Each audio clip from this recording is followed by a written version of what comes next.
O dia 5 de outubro de 1582 nunca existiu. Aliás, nem o dia 6, nem o 7, nem o 8. Na verdade, naquele ano, o calendário pulou 10 dias no mês de outubro. O povo foi dormir numa quinta-feira, dia 4, e quando acordou na sexta, já era dia 15.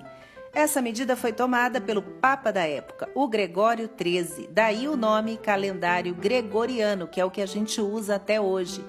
Essa mudança ocorreu para corrigir o calendário usado antes, o chamado calendário juliano, que tinha esse nome porque foi criado pelo imperador romano Júlio César no ano 46 a.C. e que tinha origem lá no Egito.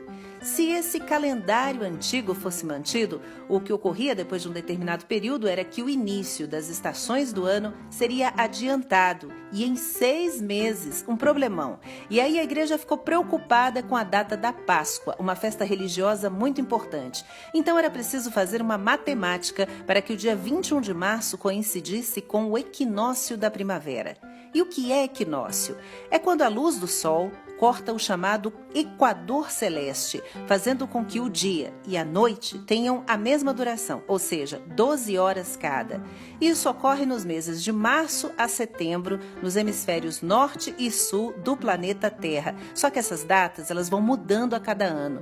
E para resolver o problema, o Papa chamou vários especialistas, vários astrônomos e reformou o calendário.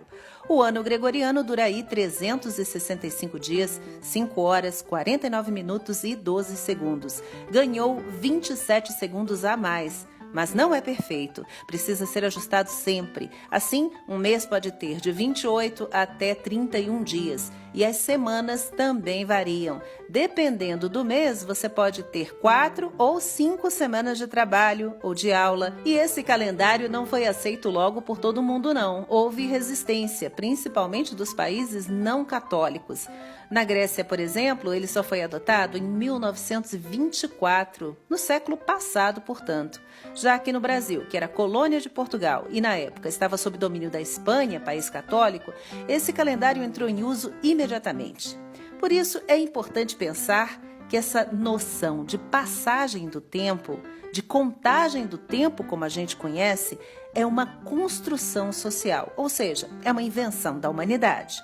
Nós não temos, por exemplo, um ano zero. A nossa referência aqui no Ocidente é o que veio antes e depois do nascimento de Jesus. Então vamos parar para pensar. Será que datas como o ano 1000, que marcaria a realização daquelas profecias do fim do mundo esperadas pela população da Idade Média, realmente causaram tanto pânico assim? Bom, a verdade é que a maioria das pessoas naquela época nem sabia ao certo em que ano estava.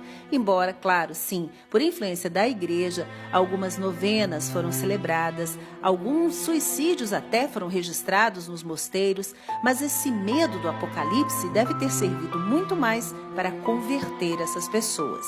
Então, você sabe que dia é hoje? Quer dizer, sabe mesmo? Tem certeza? A resposta correta nesse caso é: depende. E até a próxima com uma história a mais.